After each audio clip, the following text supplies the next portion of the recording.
Ahora vamos a un pequeño clip sobre política internacional y enseguida conversamos con Eduardo Castilla.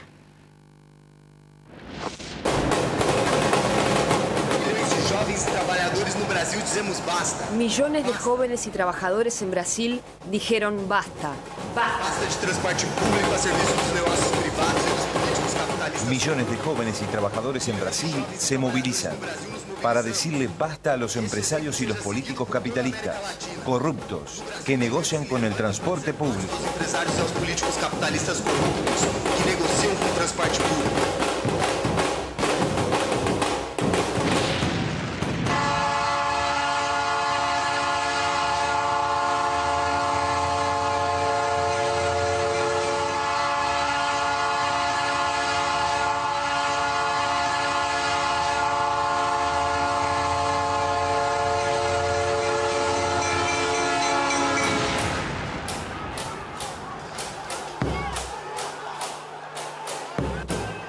Sigamos su ejemplo.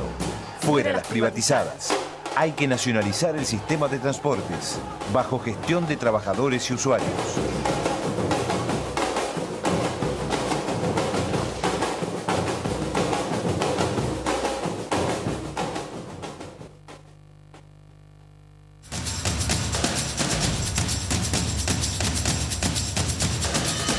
Y seguimos con Eduardo Castilla, nuestro columnista internacional del blog colectivo Apuntes de Frontera. ¿Qué tal, Eduardo? ¿Cómo estás? ¿Qué tal, Alina? Buenas noches. Bueno, teníamos planificado conversar sobre Egipto y sobre Brasil, pero bueno, la situación de hoy un poco... La situación de hoy cambió todo. Nos obliga a focalizarnos en este momento en Egipto, ¿no? Veíamos movilizaciones en estos días impresionantes. Se habla de 17 millones de personas, superior a lo que fue el 2011 cuando, los analistas cuando cayó plantean Mubarak. mayores que las movilizaciones del 2011. Ahora, hoy hubo un golpe de Estado en Egipto. ¿Cuál es la situación? En este momento lo que está ocurriendo es que acaba de asumir el gobierno, o sea, el gobierno militar, las Fuerzas Armadas depusieron a Morsi directamente. Habían dado un ultimátum hace 48 horas en el cual le habían dado precisamente esas 48 horas como forma de que el gobierno escuchara los reclamos de la población y generara un gobierno de consenso nacional. Es decir, era un gobierno en el cual tenían que participar el conjunto de las fuerzas políticas. Morsi primero desafió la prohibición del ejército, después había intentado llamar a un gobierno de consenso nacional. Eso finalmente no fue suficiente ni para la oposición ni para los ejércitos, y finalmente en el horario de alrededor de las 20 horas del horario de Egipto salió el ejército, el jefe del ejército, el Sisi, en cadena nacional anunciando directamente la disposición del presidente Morsi y entregando el poder de manera parcial, de manera transitoria, a la persona que es el presidente del Tribunal Supremo Constitucional de Egipto, que era un funcionario que había sido nombrado por Morsi. Entonces, en este momento lo que hay es una situación en la cual esta persona, Mansur, directamente juraría mañana, asumiría mañana como presidente interino por un periodo que se calcula de alrededor de entre 9 y 12 meses aproximadamente, es lo que están diciendo, y se abriría un periodo de transición en el cual está suspendida la Constitución, se iría a una rediscusión de la Constitución. Hablan de un gobierno tecnócrata, es decir, de la posibilidad de que asuman técnicos que lo que hagan sea llevar adelante este proceso de transición, y lo que está planteado es la necesidad o la posibilidad de llamar elecciones en el plazo de 9 a 12 meses, tanto de presidente como de lo que viene a ser legisladores, es decir, una nueva mayoría en el Congreso. Ahora, en el 2011, cuando las movilizaciones que derrocaron a Mubarak, las consignas eran pan, justicia y libertad. ¿Cuáles son las causas de las movilizaciones hoy? Y puntualmente es que no se ha dado solución a ninguno de esos inconvenientes. Ayer leíamos unos datos que planteaban que la desocupación en este momento está en el 13%, incluso la desocupación juvenil de los sectores que han egresado, que son profesionales, se calcula en alrededor de un 85%. Esto es un punto importante porque fue uno de los detonantes de las movilizaciones del 2011, tanto en Egipto como en Túnez.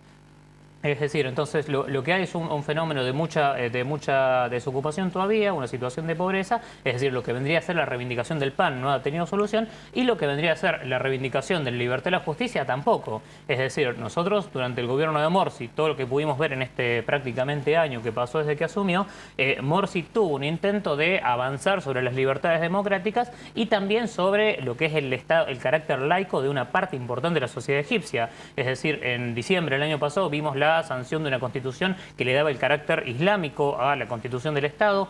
Vimos también una cantidad importante de manifestaciones políticas del propio gobierno de Morsi en contra de las huelgas, en contra de las movilizaciones. En diciembre del año pasado incluso hubo un intento de otorgarse a sí mismo poderes totales, poderes plenipotenciarios, que fue rechazado también por la movilización en las calles. Bueno, pero en este momento, disculpa, las Fuerzas Armadas, junto con la policía, cumplió un rol represor de los manifestantes, que fueron los que pudieron frenar en ese momento los intentos de Morsi.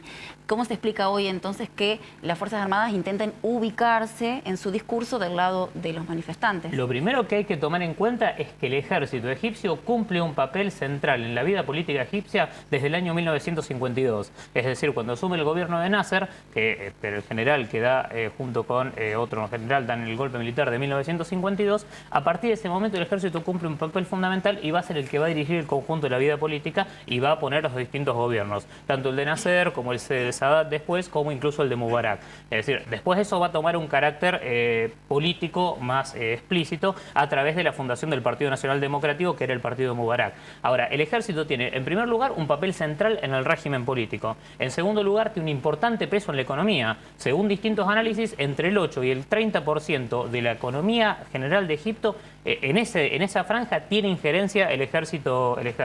Entonces, esos elementos son centrales para ver por qué el ejército juega un rol de intentar no quemarse, por decirlo de alguna forma, en esta situación. En el 2011, cuando Mubarak enfrentó las movilizaciones masivas, el ejército se despegó y se negó a reprimir. Es lo mismo que estamos viendo ahora. Es decir, si el ejército se mantuviera reprimiendo e intentando defender a estos gobiernos, seguramente sería blanco de las movilizaciones. No se crearía esta situación en la cual los movilizados, los sectores de la juventud, los trabajadores, lo consideran un aliado. Hoy veíamos las imágenes y en la Plaza del Tahrir se festejaba después del golpe de Estado. Es decir, se consideraba al ejército como un aliado. Entonces, desde ese punto de vista, este es un límite importante del movimiento. Desde ese punto de vista, lo que es necesario marcar es que el ejército juega este rol de ponerse del lado de los manifestantes formalmente para intentar evitar convertirse en el blanco. Porque en última instancia es un baluarte central de la forma de dominación del Estado egipcio. Claro, juegan de árbitros. Juegan de árbitros, exactamente. Ahora, ese ¿cuál es es el la rol. situación que se abre a partir de esto? Como te decía al principio, lo que hay esencialmente es un proceso, una transición. Lo que tiene de distinto este golpe, por decirlo de alguna forma, en relación a otros, por lo menos en lo que es la historia tradicional egipcia, es que va a jugar un rol muy importante lo que es la oposición, o por lo menos eso es lo que parece. Hoy, cuando el general Sisi anunció directamente que deponían a Morsi, estaba rodeado en primer lugar por algunos de los clérigos más importantes de las religiones islámicas, por el papa de lo que es el cristianismo croto, que es el cristianismo que está en este momento en Egipto, que abarca un 10% más o menos de la población, y después de eso estaban también sectores de las coaliciones políticas que vienen siendo oposición dentro del régimen. Por ejemplo, Mohamed El Baradei, que fue funcionario de las Naciones Unidas y que fue Premio Nobel de la Paz, era uno de los que estaba ahí rodeándolo y dándole el carácter de apoyo civil al golpe militar que estamos viendo hoy. Entonces, lo que hay que ver es si efectivamente logran estabilizar la situación, pero aparte de eso hay una cuestión que hay que seguir, que es la cuestión de si el gobierno que asuma puede efectivamente empezar a darle solución a los problemas del pan, del trabajo, lo que señalábamos recién. Es decir, si ese gobierno tampoco lo logra solucionar, no es descartable que en los próximos meses vayamos viendo que esta situación continúa.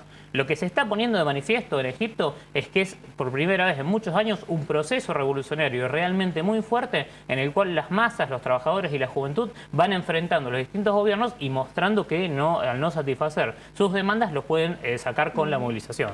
Es importante recordar el rol que jugaron los trabajadores en el 2011, ¿no? Porque claro, más allá de los millones que hubo en las calles, el golpe final para la caída de Mubarak fue cuando entraron la huelga de los trabajadores. Exactamente, cuando entraron en huelga los trabajadores del Canal de Suez, entre otros. Ese proceso no es lo que se ha visto en estos días, es decir, no ha habido una clara intervención de la clase obrera, pero sin embargo puede abrirse en el marco de esta situación más general que decíamos recién. Bueno, otro de los elementos, pasando de tema ahora, seguiremos cubriendo este conflicto, es lo que sucede en Brasil, ¿no? La semana pasada hablábamos con Marilia Rocha, trabajadora del subte, dirigente de la LERC, y nos comentaba justamente, obviamente, más allá del aumento del boleto, que es algo que los trabajadores el pueblo ya lo consiguió, pero que hay demandas mucho más profundas. ¿Qué es lo que está emergiendo en Brasil hoy? Lo que está emergiendo claramente es un proceso de movilización activa de sectores de la juventud esencialmente, pero que empieza a contagiar a otros sectores de los pobres, de los trabajadores. Este 11 de julio está llamado un paro nacional que lo convoca la Central Única de Trabajadores. Sus demandas originales tenían que ver con el aumento del salario, con reclamo de aumento salarial y con otras demandas como la salud y como la educación. El miércoles de la semana pasada también vimos movilizarse a sectores de los pobladores de las favelas, es decir, el sector más empobrecido que tiene Brasil, que vive completamente hacinado en esos lugares. Entonces, lo que empieza a emerger es un enorme proceso, un descontento, por un lado, muy grande de la juventud, un descontento con el Brasil que dio una imagen de gran potencia a nivel internacional, que intentó ubicarse compitiendo con los principales países de Europa e incluso de Estados Unidos, pero que no alcanzó a solucionar problemas estructurales muy profundos como el transporte, como la salud, como la educación, y al mismo tiempo empiezan a emerger otro tipo de reivindicaciones de este tipo, como la que se decíamos recién. Bien, tenemos unas placas justamente para ver un poco esto de las cifras, y podemos colocar la placa número 1, donde vemos la distribución del Producto Bruto Interno. El plan Bolsa de Familia es del 0,5% del PBI, pagos de la deuda externa, en cambio, es el 7% y educación el 5,6% del PBI. Claro, como te das cuenta, es 14 veces lo que se dedica al pago de la deuda externa en relación a lo que se dedica al plan Bolsa Familia, que es un plan con características parecidas a la asignación universal por hijo de la Argentina. Bien, y tenemos otros datos. En la placa número 2 vemos los salarios, ¿no? El salario mínimo por ley es de 678 reales, cuando el salario mínimo estimado por la Organización Internacional del Trabajo es de 2.600 reales. Claro, y a eso lo que hay que agregar es que una franja importante de la juventud, de entre 16 y 24 años, una franja importante, te digo casi la mitad, el 43%, no llega ni siquiera a ese salario de 678 reales, que es el salario mínimo establecido por ley. Bien, y en la última placa podemos ver que el 10% más rico de la población se reparte el 50% de la riqueza, mientras el 50% más pobre de la población se reparte apenas el 10% de la riqueza nacional. Exactamente. Lo que habla a las claras que hubo efectivamente durante los años del PT, es decir, tanto el gobierno de Lula como el gobierno de Dilma, no se hizo una distribución o una modificación radical de la estructura económica y de lo que viene a ser la distribución de la riqueza. Con darte solamente un dato, es decir, el gobierno del PT lo que levanta como bandera es haber sacado a 40 millones de personas de la pobreza, es decir, es la bandera que dice, pero por ejemplo ese análisis o ese intento de presentar estadísticamente esa conquista del modelo brasileño deja de lado que hay una distribución enormemente desigual entre los sectores más altos y los sectores más bajos. Para darte un dato, entre 10 y 15 mil familias reciben 120 millones de dólares de ingresos, según distintos analistas. Lo que es el plan Bolsa Familia, es decir, el plan que nombrábamos recién, solamente tiene 9 millones de presupuesto. Es decir, 12 millones de familias, 9 millones de dólares de presupuesto. 10.000 familias, 120 millones de dólares de ingresos. Es decir, la desproporción es brutal y es claramente a favor de los grandes capitalistas. La disconformidad con la casta política se ve teniendo en cuenta el salario de los políticos, que hablamos de 20.000 reales mínimo en blanco. O sea, nada que ver en relación a lo que cobran los trabajadores, claro, que son 30 veces más. El otro elemento que se ha visto es el enorme descontento con la casta política. Es precisamente eso lo que en este momento está intentando solucionar o intentando tratar de desviar el descontento que hay con la casta política, lo que la política que lleva adelante el gobierno. Es decir, tanto la presentación de un proyecto de ley en favor de un plebiscito que presentaron ayer en el Congreso, como retirar el proyecto de curar a los gays que había presentado un diputado del partido del expresidente Cardoso, sí, completamente reaccionario. Ambos procesos, más otra serie de anuncios como una discusión sobre el financiamiento de las campañas electorales, buscan descomprimir esta situación de descontento con la casta política. Lo que hay que ver, es decir, lo que hay que precisar y habrá que ver en las próximas semanas y meses, es si efectivamente esas medidas logran frenar el descontento o si por el contrario lo que se ve como un proceso político abierto es más profundo y estas medidas no logran más que amortiguarlo por un tiempo. Bueno, seguiremos cubriendo esta situación y bueno, como hablábamos más temprano, mientras siga en pie esta crisis económica mundial, seguiremos viendo movilizaciones de estas características. Exactamente, es una respuesta a estas movilizaciones, tanto en Egipto como en Grecia, como incluso en Turquía hace pocas semanas, son una respuesta de la juventud, de los trabajadores y del movimiento de masas en general a las consecuencias de la crisis internacional. Esto está lejos de haber llegado a su fin, sino que más bien hay muchos elementos que lo hacen inestable, por lo cual es muy probable que veamos un desarrollo mayor de estas movilizaciones. Bueno, muchas gracias, Eduardo. Bueno, y hemos llegado al final de este programa. Tenemos algunos mensajes. Marcela en Facebook dice: los estoy viendo, muy bueno el programa. Como es habitual en ustedes, los felicito. felicito, no me pierdo nunca uno de sus programas, siempre tan interesantes y completos. Bueno, muchas gracias, Marcela.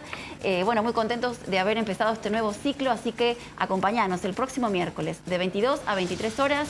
Podés comunicarte con nosotros y también podés seguirnos por internet. Muchas gracias. Hasta el próximo miércoles.